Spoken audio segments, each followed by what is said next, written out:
नमस्कार दोस्तों। आप सभी विद्यार्थियों का आपके अपने YouTube चैनल एड्यू फैक्ट के प्लेटफॉर्म पे बहुत बहुत स्वागत है। दोस्तों, आरओ से संबंधित जो हमारी बहुविकल्पीय प्रश्नों की श्रृंखला चल रही थी, उसी श्रृंखला को आगे बढ़ाते हुए आज की क्लास में हम कुछ महत्वपूर्ण प्रश्नों को शामिल करेंगे।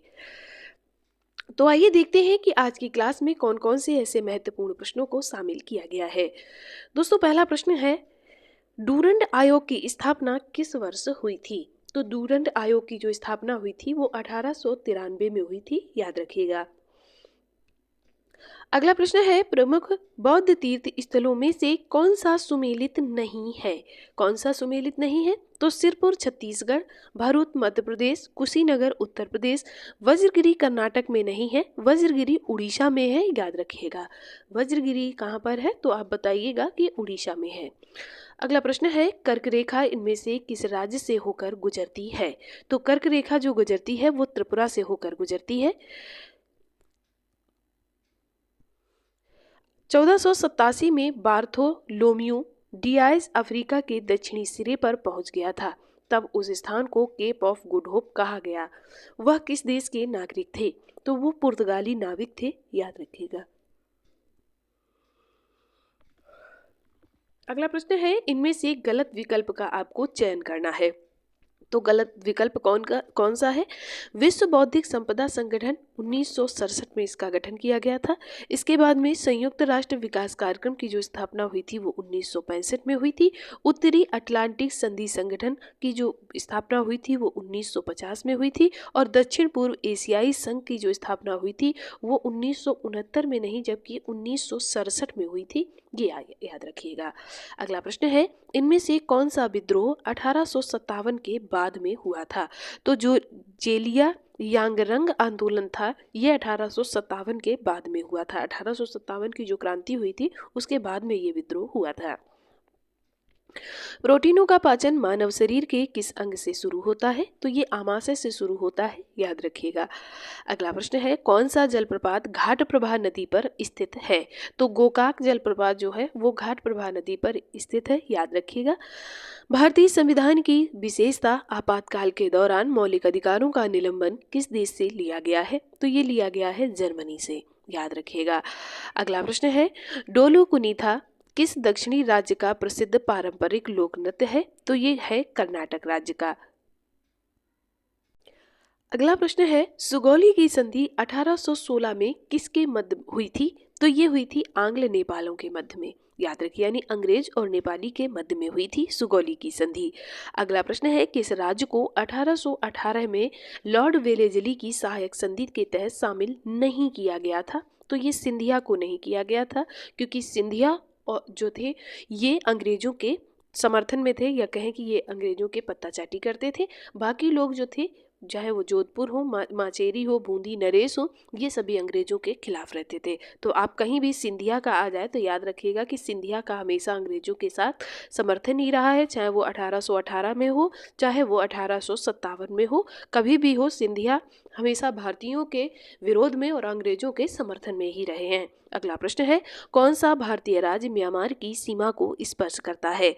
तो जो सिक्किम, असम और त्रिपुरा ये एको नहीं करते, जबकि अरुणाचल प्रदेश, नागालैंड, मणिपुर और मिजोरम ये 4 राज्य जो हैं ये म्यांमार की सीमा को स्पर्श करते हैं, याद रखिएगा। अगला प्रश्न है, इनमें से किसके लिए फास्फोरस अनिवार्य नहीं है? तो फसलों में पोषक तत्वों के स्थानांतरण के लिए फास्फोरस का होना जरूरी नहीं होता है।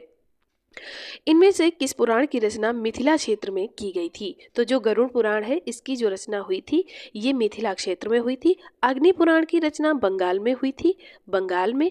और जो वामन पुराण है इसकी रचना जो हुई थी वो कुरुक्षेत्र हरियाणा में हुई थी। ये तीनों चीजें आप याद रखिएगा। अगला प्रश्न है, कौन सी नदी प्रारंभ में गौरी गंगा तथा भारत नेपाल सीमा पर काली नदी के नाम से जानी जाती है? तो जो शारदा नदी है इसी को काली नदी या गौरी गंगा के नाम से जाना जाता है। अगला प्रश्न है, गवर्नर जनरल से संबंधित कौन सा विकल्प सुमेलित नहीं है? तो लॉर्ड विलियम बेंटिंग ठगी प्रथा का दमन किया था, किसके उसमें नेतृत्व में? तो स्लीमैन के नेतृत्व में, ठीक है, स्लीमैन के नेतृत्व में। इसके बाद में वॉरेन हेस्टिंग ने रोहिला युद्ध का नेतृत्व किया था। लॉर्ड कॉर्नवालिस के समय में बंगाल में स्थायी बंदोबस्त प्रारंभ हुआ था। ये सभी विकल्प आपके सही हैं।